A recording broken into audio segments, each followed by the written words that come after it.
చంద్రబాబు చంద్రబాబు గారు తన కొడుకు లోకేష్ గారిని ఒక స్థానం మీద కూర్చోబెట్టి తన ఫ్యూచర్నంతా తన సామ్రాజ్యం వైపు తీసుకుపోవాలనేటువంటి ఆలోచన. కొడుకు ప్రేమికుడు ఒక మాటలో చెప్పాలండి. పవన్ కళ్యాణ్ గారు విజన్ ఉన్నటువంటి నాయకుడు. అతనికి పేదల పట్ల, అతని ప్రజల పట్ల ఏదో ఒక రోజు ముఖ్యమంత్రి అవుతాడు తెలంగాణ, ఏది మన ఆంధ్రప్రదేశ్ రాష్ట్రం. ఆంధ్రప్రదేశ్ కూటమి ప్రభుత్వం 100 రోజులు పూర్తి అయిపోయిందన్న. చాలా పథకాలు కూడా అక్కడ అమలు అవుతున్నాయి. పవన్ కళ్యాణ్ అండ్ చంద్రబాబు గారి పాలన ఎలా ఉంది? 100 రోజులు పూర్తయినందుకు వాళ్ళకి శుభాకాంక్షలు. ఇప్పుడు దాని ఫలితాలు ఇంకా అందలేదు. ఫలితాలు వచ్చినప్పుడు చూద్దాం. ఇంకా కొన్ని రోజులు అయితే తెలుస్తుంది. ఇప్పుడు కొత్త పెళ్ళి అయిన వాళ్ళకి ఎట్లుంటుంది అబ్బా, అది వేరే కదా. ఓకేనా, థ్యాంక్ యూ అన్న. Thank you. ఇంకోటన్నా, తీన్మార్ మల్లన్న పార్టీ మారే ఆలోచన ఉంటే ఏ పార్టీలోకి వెళ్తాడు? నేనెందుకు మారతా భయ్? మా నాయకుడు రాహుల్ గాంధీ గారు కాంగ్రెస్ పార్టీని బీసీల చేతుల్లో పెడతా ఉంటే మేమెందుకు మారతాం?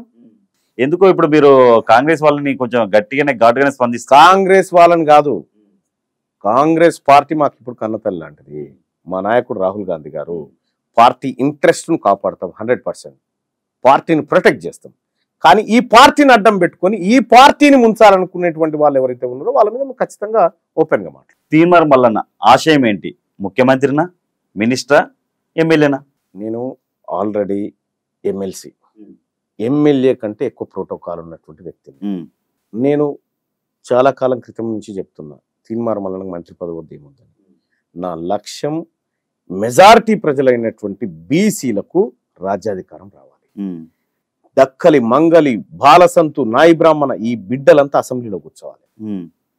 ముదిరాజు, పద్మశాలి, గౌడు, పెరిక, ఇట్లా మున్నూరు కాపు, యాదవ, కుర్మ వీళ్ళందరితోని అసెంబ్లీ మెజారిటీ అసలైనటువంటి బిడ్డలు వాళ్ళు, ఎక్కువ జనాభా ఉన్నటువంటి వాళ్లకు ఎక్కువ కుర్చీలు దక్కాలి.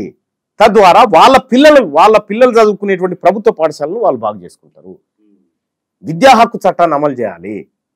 ఇటువంటి అన్ని కూడా నా ఆలోచనలు. ఇవన్నీ రైట్ టు రీకాల్ తీసుకురావాలి, జవాబుదారీతనం పెరగాలి.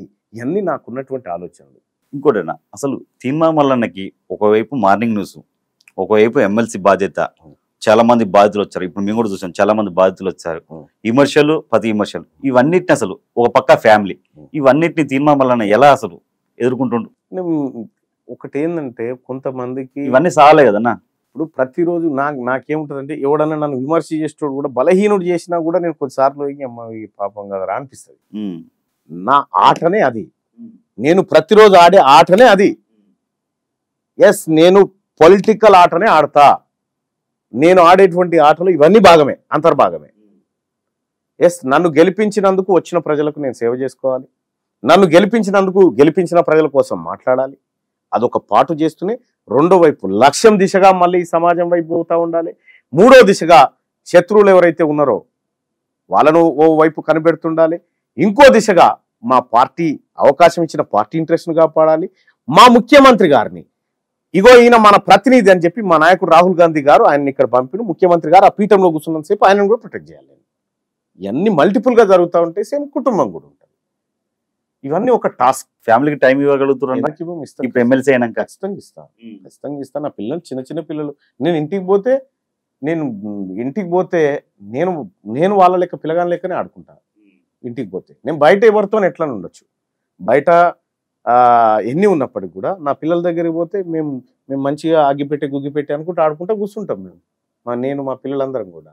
అంటే వాళ్ళ దగ్గరికి పోయి వాళ్ళ ఏజ్లోకి పోయి నేను ఆడుకుంటే వాళ్ళు నాతో ఫ్రీగా ఉంటారు. ఓకే, నేను ఆడికి పోయి నేను ఎమ్మెల్యే అవన్నీ ఏముండయి. నేను ఎమ్మెల్సీ అయినా ఏమైనా కూడా నా పిల్లలకు డాడీనే. వాళ్ళు నా మీద ఎగురుడు దుంకుడు అవన్నీ ఉంటాయి. కాబట్టి అది వేరు, ఆ లైఫ్ వేరు, ఈ లైఫ్ వేరు. నేను దాదాపుగా పొద్దు నుంచి 7-7:15కి వస్తా, రాత్రి 7 గంటల దాకా ఇక్కడ ప్రజలకు అందుబాటులో ఉంటాను. నేను ఎవరు వచ్చినా వాళ్ళకు పని చేస్తూ ఉంటాం. ఎక్కడైనా ఇతరత్ర కార్యక్రమాలు ఉంటే పోతుంటాం, వస్తుంటాం. కాబట్టి అన్నీ కోఆర్డినేట్ చేసుకుంటున్నాం. ఇంకా కొంత సమయం బాకీ ఉంది నాకు, అది కూడా ఫిల్ చేసుకుంటాం.